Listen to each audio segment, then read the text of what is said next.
Well, welcome to the first Afterword of the summer, the official summer of 2026. That's true. Yeah, that's true. It's a big deal. I'm here. I'm Rex. I'm back after a few weeks off. Days are getting shorter from here on out. That's true. That's Vince with the bad news. I'm here with Kirsten as well and Eric, and I'm happy to be around. This podcast exists for the sake of looking back at the text that we preached through the prior Sunday, to ask what stands out from it. For the person who preached, that could be something that they wanted to add, or they wish they could have gone down a rabbit hole or something.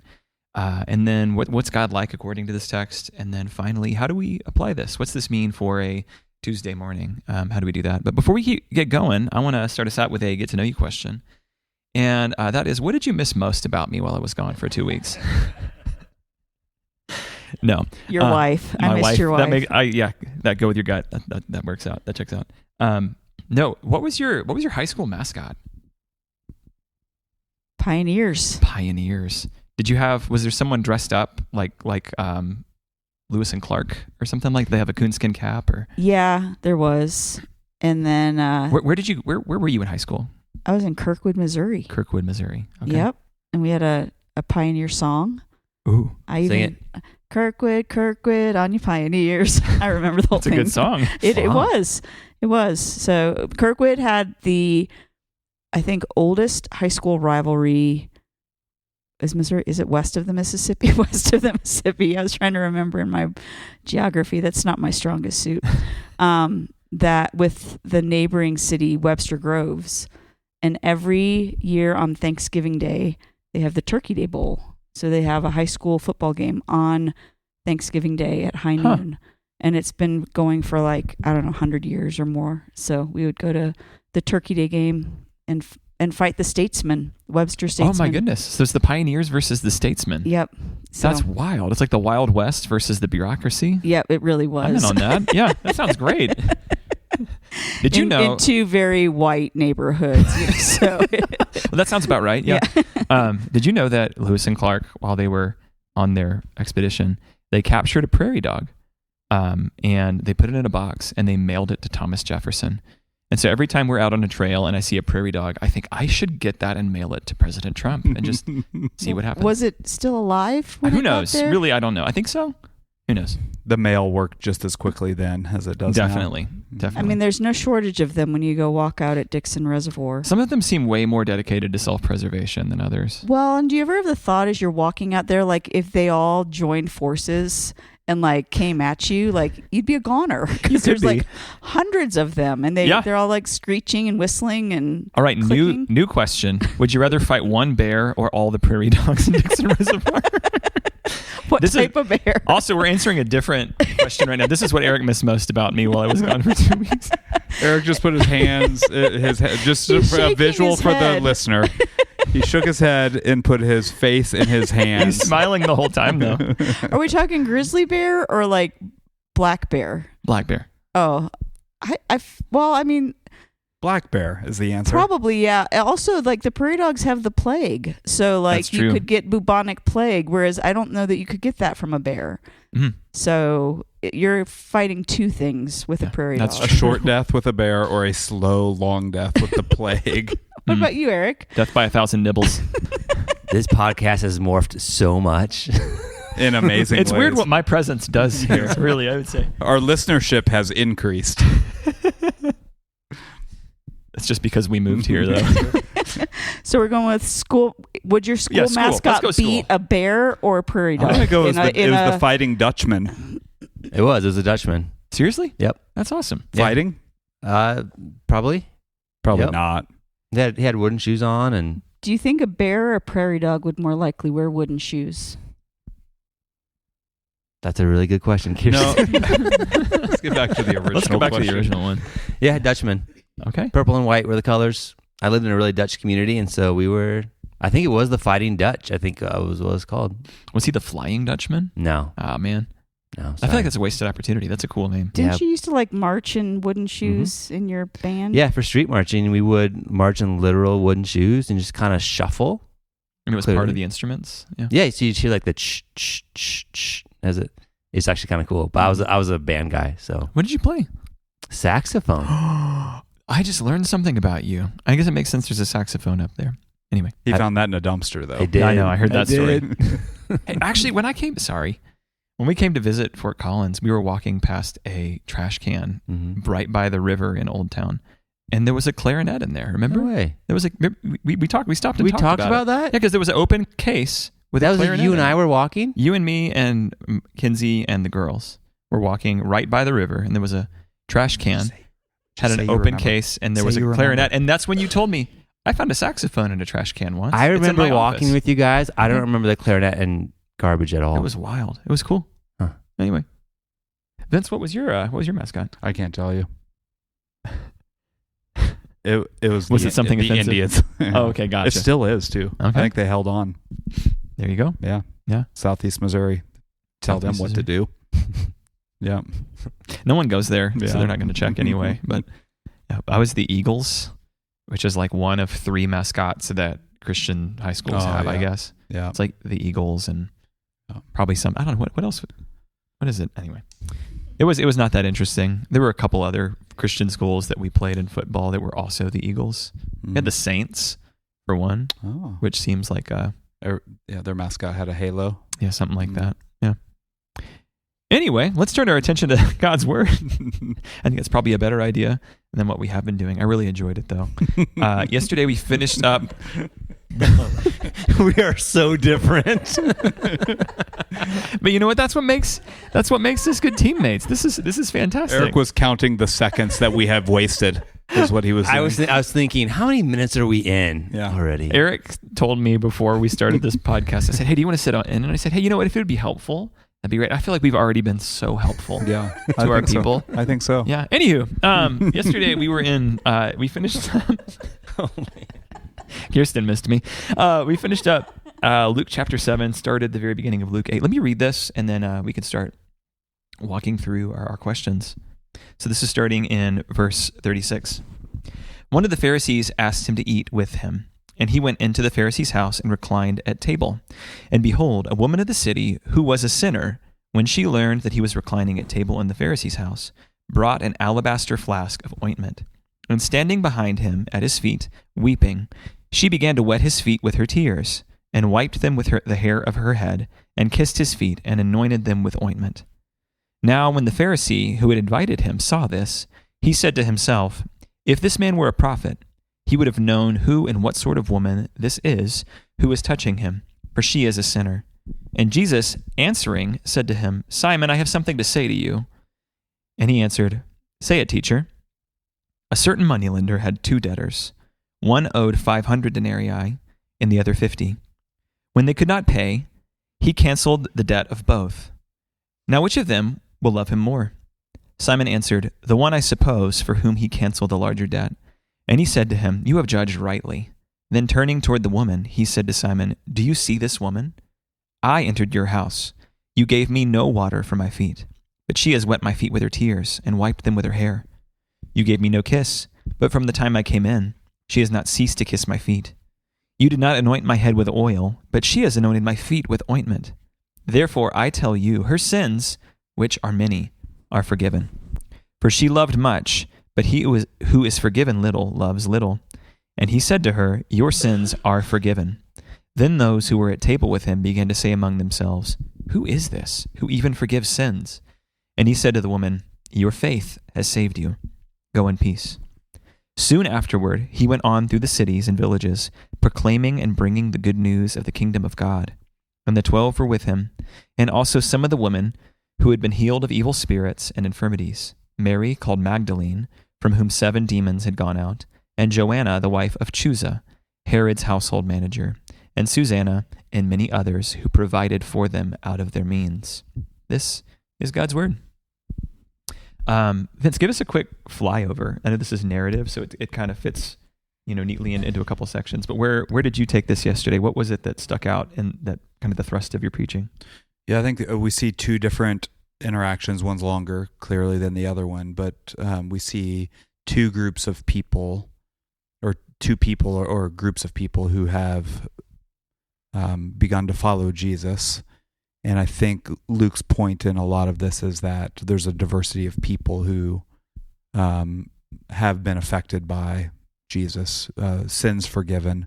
He's either chased after them or gone after them, or they have in some way been asked by Jesus to follow him. But it's about, I linked it to what we saw last week where Jesus says, some say I'm a friend of sinners because of how I'm interacting. And it seems as if Luke is now showing us, yes, Jesus is a friend of sinners and he's come to forgive sins. And so we have this woman who interacts with the Pharisees, and then we have a group of people who we see in chapter 8, verses 1 through 3, a group of people who have come to follow Jesus. Yeah. Is there anywhere you kind of wish you could have gone yesterday, or do you feel? Nowhere. Not really. Places I wish I could have gone. I think there's a lot of things we could have said about the woman. Luke is very vague in the way that he describes her, that she's a woman from the city who was a sinner. And I think many people have pushed that in directions, and I think appropriately so, push that in different directions of what kind of sin was it, what kind of woman was this that was coming. But Luke doesn't tell us that. Yeah. So I think we could have chased that down some just to try to figure out what was going on there. You pointed out yesterday, though, that like trying to figure that out is sort of missing the point. Yep. It's not. That's not. Luke isn't saying, "Look how bad she is." Right. It's more the opposite. It's like look at the grace and look at the response because of grace. Yeah. And in a lot of ways, I think while the event doesn't take us this way, I think in a lot of ways the woman who is known by her sin is contrasted with the Pharisee who is known by his ability to keep away from sin. And Jesus is bringing them together to say, and look how thankful she is because she experiences what forgiveness of sin looks like. Yeah. Can I ask you an interpretive question?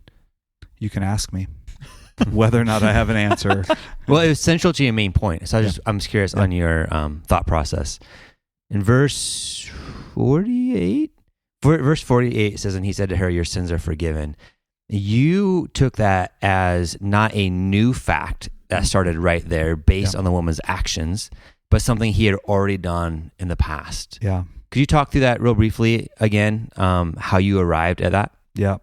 I think based on what we see in verse 47 also, where he says, therefore I tell you he's talking to the Pharisee, therefore I tell you her sins, which are many, are forgiven. So that's pointing somewhat, the verbs that are used are this sort of overarching, they are forgiven, past tense, they are currently forgiven, they will be forgiven into the future. And so she has walked in, pursued Jesus, knowing this about him, that through Jesus, her sins are forgiven. Whether she's heard it from, the leper who was cleansed or the man who was lowered through the ceiling, she knows that this man, Jesus, is the one who forgives sin. Therefore, she's approached him, she's pursued him, knowing that through Jesus, her sins are forgiven. And then all of what she has done is the overflow of that.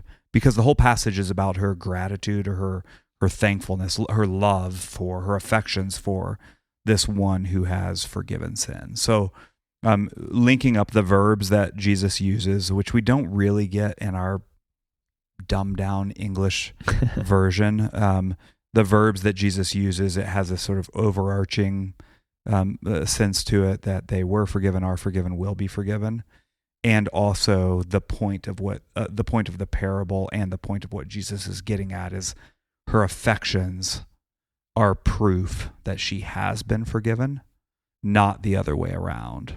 That because she's shown these affections, she's forgiven. Does that make sense? What I just said? I don't know if it came out well. Yeah, her affections are a result of her being forgiven. And so when Luke records it in verse 48, it's not a new fact, but it's something that maybe Jesus is affirming that was already done in the past. Yeah. Yeah. Well, that lines up with the parable as well, because it's not like it's not the parable of the servant who was more sorry. It's the parable of the servants that are forgiven, and they love more. They show more love because they have been forgiven.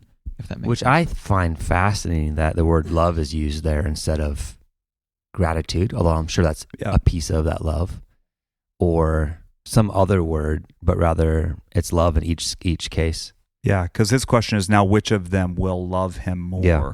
And even Simon the Pharisee, he answers, I suppose, the one whom he canceled the larger debt. So yeah, there's this overflow of what is happening. The overflow of the fact that she has been forgiven is that she responds in this way. Mm-hmm. Yeah. I've always kind of read that, like, I suppose, like he's like not wanting to admit defeat Yeah. almost. Yeah, I don't know if that's accurate. I suppose. Yeah. Yeah, I guess what you're Kinda wanting me to say is, This is I try to have, where I can, some sympathy for the Pharisees, because I think I do the same thing a lot of times. It's the fences around fences, or the righteousness that I've created that's comfortable or whatever. Jesus kind of drops the hammer on him in this, though. There's something interesting, even the way that it's framed. He's like, if this man were a prophet, he would know. Mm-hmm. And then it's immediately shown, oh wait, yeah, this guy, he's more than a prophet, but like he is the prophet, because he instantly, again, he says this to himself, and then it says Jesus answered him. Yeah. Which, I had never noticed until yesterday, but kind of blows my mind. It doesn't use like Jesus knowing his thoughts responded. It's just he answered him. Right. I thought that was fascinating. Yeah. Back to what you said, Eric. I also, based on the 3 verses of chapter 8, I think we see a similar response from these people who are now following him, especially these women. That very last phrase, that they provided for Jesus and the ongoing ministry that Jesus had, these women provided for them out of their means. And I see it as the same way, that was the overflow of what they have experienced now with Jesus. It doesn't start with, chapter 8 doesn't start with, these women who had provided for Jesus out of their own means had now experienced what it meant to follow Jesus. It's the other way around. So I see it as linked to that. Yeah. Do you think the Pharisee, this is speculation, intentionally slighted Jesus by not providing the water, not providing the kiss? Yeah, I don't know. I don't know if it was intentional or not. Yeah, I don't know. That's a good question. Yeah. I think, I'd have to think about that. Again, yeah, like you said, it's speculation. Yeah, I would almost have to say probably, because it was so customary. And they were pretty into tradition, Yeah. custom, like knowing the right things to do at the right time. Well, I think too, the Pharisee is used to running in, crowds where he's honored for his wealth and his status. And so he's having someone in who's not in that normal crowd. And so I think even by slighting him would kind of show, hey, you're below me. Like you're not worthy of kind of the same kind of respect that I am. And I think in all of that, Jesus turns the entire thing on its head when he honors the woman for her need and her submission. And so I think he's showing the Pharisee in all of that, like, it's not your wealth and your status that is the thing that's going to impress me. And even though you slighted me with that, that's even not the issue here. It's that this woman is in need and she submitted to me, and I'm going to honor her for that. Yeah. Which is really striking to me, because Vince, you had listed out several things that this woman did that took a lot of courage. Yeah. They're contrary to culture. I wrote down some of them, like the woman cleaning a man's feet without his permission. Yeah. Coming uninvited to a meal, crashing the meal, being uninvited, letting her hair down in public. And yet Jesus reacts not as a rejection or a correction, but as a acceptance, actually even affirming her. Yeah, it's like this is the only appropriate response. Yeah. Almost. Yeah. Yeah, I love it. It's interesting. It's been throughout Luke, and I think we'll keep seeing it, just how much gratitude is tied into following Jesus. Right. Like we talk about it on Sunday mornings before we go out and lead worship and, go through the liturgy and stuff like that, how all that's left for us is grace. We say that a lot. And everything we get to do is just a grateful response. Right. So I think there's a lot to that. And there's something about the character of gratitude, even in the stuff that you listed here, it's kind of audacious and like, didn't fit in a mold here. That's not saying, go do weird stuff, but like there's something about like the boldness that the grace that she had gave her, that's really admirable. It makes me like, I don't know, are we grasping what gift of grace we have? And from that, like, is the gratitude that we're showing commensurate, and it's probably not. I mean, there's no way it could be. But like, are we limiting ourselves on what an appropriate response to grace is? Because she certainly wasn't. Yeah, this might be a rabbit trail. You might want to cut this out later. I'm excited. No way. But there's something that I've been thinking about. I grew up. Nobody I think explicitly said this, but a portion of my life, I grew up receiving the message that Jesus saved me. He did all this work for me. And now my job is to live a life of gratitude toward him. And so all the things that I do out of gratitude for what he has done for me. Which there's overlap with love, but also strikes me as in some ways very, very different than me loving Jesus and living a life motivated by that. Because the gratitude piece can start to feel more like that's a work that I'm supposed to do. Like you're supposed to feel gratitude for what he did. Now go like show it. Now go live it. Now go do all these things as a result of it. Rather than being, look what Jesus did for you. You're now a son and you get to love him in increasing ways over time. And gratitude is going to be a part of that. But it felt so different in my life until maybe a couple of years ago, which is another reason why I think Luke using the word love here is really significant, where it's not just I'm thankful, although that's a piece of it. It feels much more robust than that to me. Would you mind just for the listener unpacking a little bit? Because I'm sure there's people or person who listens that struggles with the same thing. Like maybe they don't feel gratitude, or maybe their actions feel very duty bound. Like I've been saved, so here are the things I have to do. Rather than it just being overflow of a love and affection for Jesus. So would you be willing to share a little bit of kind of what tipped the scale for you, and how would you maybe pastor somebody who's in a situation or in a season where they feel like, I don't have like this overwhelming gratitude, I have a lot of duty? Yeah, duty is a great word.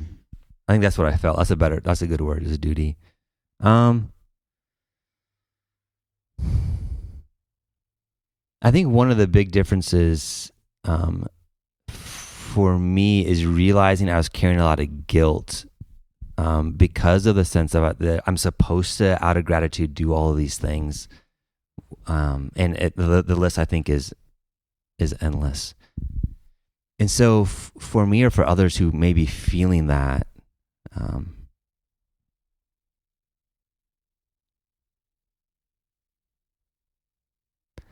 I don't know how, other than like just like processing this with somebody. There's something about freedom that we have with the sonship that we have in a loving relationship with Jesus that is miles apart from, I'm supposed to feel a certain way and now go do these things because of it. I don't know how best to talk that through. I may be too immature and allow that to be able to talk it through really well. But it's how it feels to me as I think about it too. So theologically, it feels like a difference between life and death, to be honest. Like it's a huge chasm in my experience between those two things. I think some of the things that turned the tables for me was creating space to pursue God in some different ways. Yeah. It's almost the difference between like acts of gratitude, quote unquote, that are getting put onto your plate. Like, hey, these are what acts of gratitude are, and this is how you do them, versus like love, which is, I think gratitude's a part of that, but it's like an organic gratitude. It's if you love someone, if you pursue someone, gratitude being part of that is not going to be, well, here are the 4 things that I must now do, or here are the endless list of things that I must now do. It's God not just having done one thing in history that I'd receive, and now it's me producing for the rest of my life. It's God did that one thing in history that I receive, and now it's also me receiving for the rest of my life. Yeah. So I get to, like, even now, currently, respond to what God's doing in and around me. And gratitude's one of them, but it feels much more robust and bigger. Yeah. How much of that is just being willing to recognize that God is continuing to work? As I think a lot of people have the view, and you just kind of said it offhand, of like, God does one thing in my life, and that's to save me. And so I'm not trying to caricature, but I pray this prayer, I do this thing, and then he saved me, and then that's the one thing God does. where God's word says like every good and perfect gift is from above, from the Father of lights, in whom there's no shadow due to change. Like that breaks the category of here's one thing God does. Like, no, actually everything you get is from God. Jesus is called the author and perfecter of our faith. So everything else that we get, like God is continuing to act in ways toward us that are merciful. So how do you how do you tune your heart to see that? How do you set it up so that you are recognizing that the Lord is working? And I think that creates a chance for less stale, one-dimensional gratitude, and more like, oh no, like Jesus is alive and the Spirit is at work now. What's God doing? How do you see that? I'm still learning. I think I think it's multifaceted, but one piece I think is asking God to help you be sensitive to what the Spirit is doing currently. It's the Spirit's job ultimately, and so how do we hear, listen, respond to, interact with the Spirit on a regular basis as He shows us these things? Yeah, I do think it's interesting that. I don't want to push this too far because I don't think this is Luke's point in telling us these events, but I do think it's interesting that the woman, verse 37 she's described a woman of the city. She was a sinner. She learned that Jesus was there. She went there, so she pursued Jesus. And then verse 38, standing behind him at his feet, weeping. That to me that's involuntary. I mean, someone could maybe make themselves cry, but to make yourself weep, I mean, that's an involuntary response over what she's experienced. Then I think it's interesting. So this involuntary response that she's weeping, that involuntary response to what's happened in her life turns then into some actions. So then she begins to wet his feet with her tears. So there's both. So I want to be careful not to say, well, a love for Jesus is just the involuntary emotional things that come out. It's not just that, although I think it is that. And I think we have to be primed for that, ready for that to happen, pursuing those kinds of things, pursuing Jesus like she did.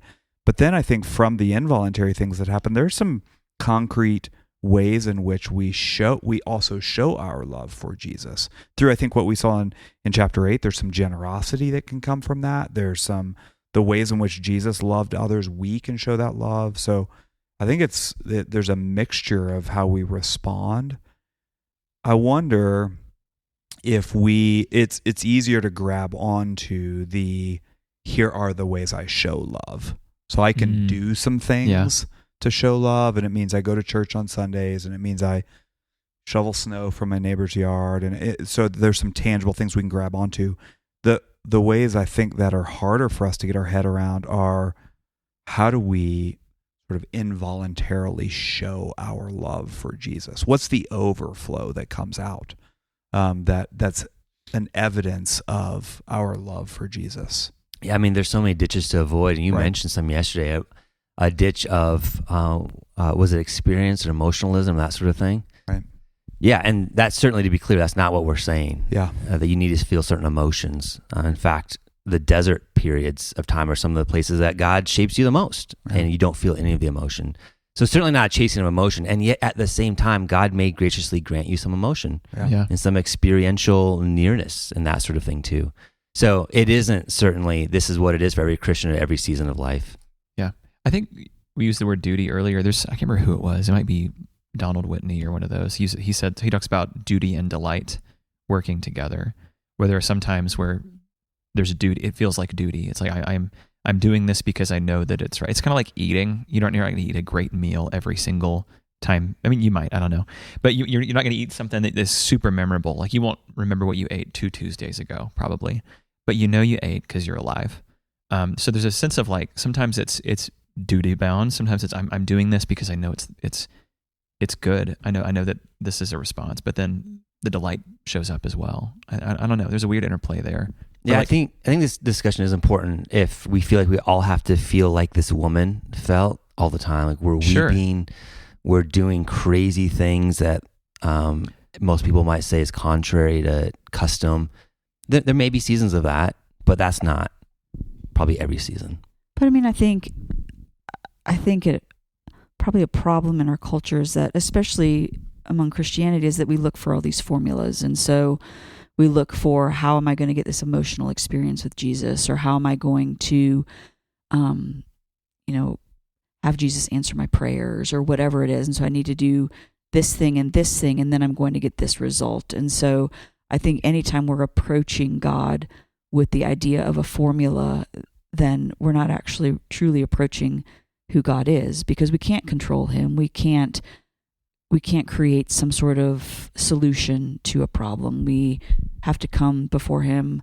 I've been reading Hebrews recently, and the thing that stood out to me, I think 3 or 4 different times, it talks about how like God listened to Jesus because of his reverence for him, and that we are to approach God with reverence. So there is this idea of like, this is God, and there's no formula. There's no fall at Jesus's feet, weep, get an emotion, and then you're going to get his commendation. It is, yet there is some duty in faith. There are acts of discipline and acts of sacrifice and things that we do because we are Christians, and yet it's not to get a result.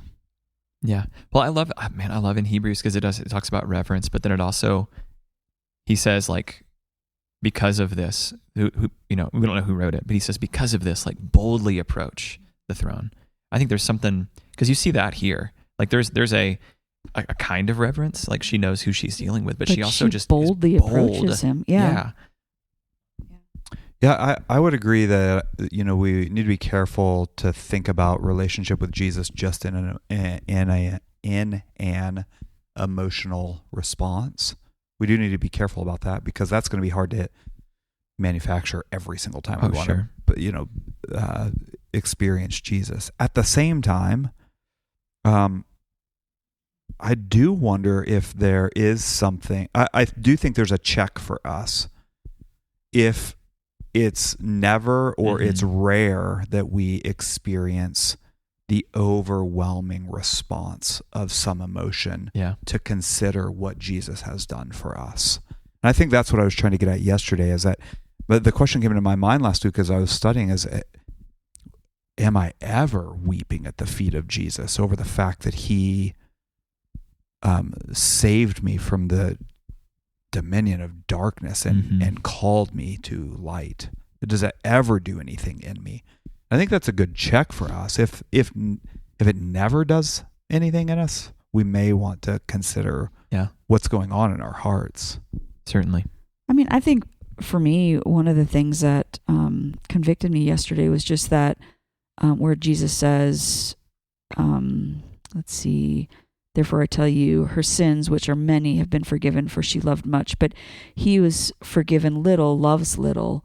And just, I think I often love little. I love Jesus a little amount because I don't recognize how much I've been forgiven. And I think I could probably relate a lot with the Pharisee in this story, in that, I mean, I'm one of those people I don't ever remember not being a Christian. And that's a tremendous grace from God. It truly is. And yet I think with that story can often come this idea of like a lack of zeal, or it just is so commonplace that it's easy to forget how much I've been forgiven. And so I think it's constantly going back to Ephesians and seeing who I was and who Christ is and what he's freed me from. And even just sitting in those spaces of, even though you don't remember the time that you were all these things that Ephesians says that you were, and that God has rescued you from that, that is still the truth of your story. And so I think there's maybe an effort to remember the fact that I was rescued from the dominion of darkness, even though I don't remember the darkness. Yeah. Well, this podcast has turned into more of a response because it is happening organically. We are going a long time without following the normal script. So there we go. There's a parable within the whole podcast. I do want to ask really quickly. We've talked a little. Maybe we've talked a lot about application here. We've talked a lot about that, but I don't want to skip. Like, what do we see of Jesus? What is God like in this text?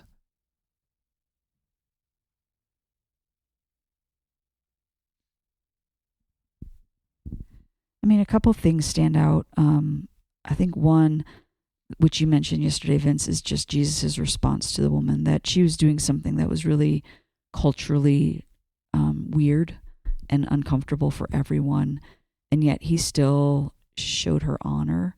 And I also, even though he kind of threw Simon down on the mat, he did it in a really gentle way. Like, he responded to him, but he didn't shame him for the things that he was thinking. He didn't expose that necessarily or announce it. He just responded to him. And so I think it just shows that Jesus, just the way that he loves with just so much tenderness and mercy and kindness, and meets each of these people where they're at in a way that they need to be met.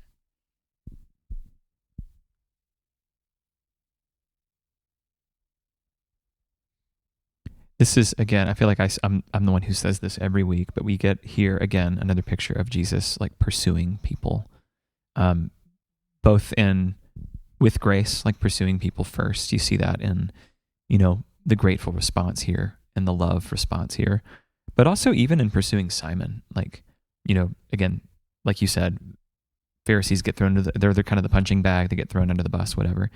But he got invited into Simon's home and he went, and he graciously, as you said, he didn't say, he could have been a lot less gracious. He pointed out like, hey, the sins of this woman are many, but in the parable, they're both in debt. And that's the point, is like, they're both helpless. And so he even, like, that grace extends to Simon in a way. And he says, hey, do you see that you're helpless? Like, outside of God's grace. So I don't know, that it comes across harsh, I think, but at the same time, like, God here is pursuing all kinds of people. We see Jesus doing that, pursuing, this group of women who had all these afflictions and these demons. We see it in the lepers and in people he's healed before, but you also see him pursuing, even if it's harshly at times, the people who have it all together spiritually and don't have a felt need. And I think that's grace. I really do. Yeah, I think one of the things that stands out to me, and we talked about this some last week as I was studying through this. This is really small, but I think it does show who God is. Verse 40, Jesus answering him, calls him by name. And I think it's rare. Nicodemus may be an exception. It's rare that the bad guy in the story, the Pharisee, has a name, but Jesus is very clear to call him by name. That Jesus approaches him with who he is. He's got a name. This is a person. This is a human who Jesus is interacting with. Kind of like what you said, Kirsten. This is not just some evil enemy Pharisee. This is Simon. He's got a name, and God cares about that. Yeah, God cares about the person. My mind goes to, like, I wonder then, you wonder how Simon responds to this because he's got a name. Yeah. I wonder if Luke talked to him, Yeah. like, because his name's in here. Mm-hmm. I don't know. Yeah, that's interesting. Well, I mean, I think we tend to see like good guy, bad guy in these passages, and yet just thinking like Jesus loves Simon as much as he loves the woman in this, and yet Jesus had like a harsh warning for Simon, but that was again given out of love for him, and so, he went to his house. Yeah. I mean, he accepted the invitation and reclined at his table. Mm-hmm. Yeah. Which, just as an aside, it really bothers me that it always says recline at table. I'm like, aren't they reclining at the table? Like, but that always bothers me. You know what? Yeah. Let's talk to Luke. We should. Dr. Luke. I think we should talk to the ESV translation committee. I bet there's not an article there though. I mean, yeah, but that's what I mean. Like, that's the one they chose to leave out. Yeah, come on. Let's be serious. So. I think my elbow would hurt. My shoulder would hurt. Me too. But maybe they're used to it because that's just what they do, though. Did Their everybody in shoulders are that ripped. day, you look at them and they're kind of crooked? One giant one shoulder. shoulders up. They all brought little Crazy Creek chairs with them and kind of reclined that way. I think there's a lot here. Here's one that's sticking out though. Toward the end of his interaction with Simon, Simon responds and says, "Who is this who even forgive his sins?" Like, again, Luke's hammering, this is somebody more than just a prophet. Yeah. This is God himself. And then Jesus says, your faith has saved you. Go in peace. The result, as you pointed out, Vince, is peace. It's a really gracious God to act really on our behalf to give us peace. Absolutely. Well, we talked a lot about the passage, talked about some stuff. There's some kind of indirect application that goes there. So we've gone pretty long today. So let's call that good for now. Vince, where we go next week? Further into chapter 4? No, chapter 8. Sorry, starting in verse 4 is what I meant to say. We're going backwards. A couple things I wanted to mention. We feel like we have 50 more weeks. We're going to make that 62 more weeks, and yeah, chapter 8, verse 4 through 21. Awesome. Well, hey, read ahead, and come anticipating what God might do. Ask God to speak to you through His Word this week, and on Sunday when we gather. So yeah, I think there's opportunity for us to respond. Absolutely, there is at every chance. Yeah. So, and you can, I don't want to oversay this, but I say it a lot. Like, you don't have to follow the script in that way. God is a person, and He's not a system, not a box that we fit in. And so, let's gather on Sunday, anticipating what God will do and responding to Him in love, and see what happens. Responding to the love He has for us, even. We'll see you Sunday. Adios.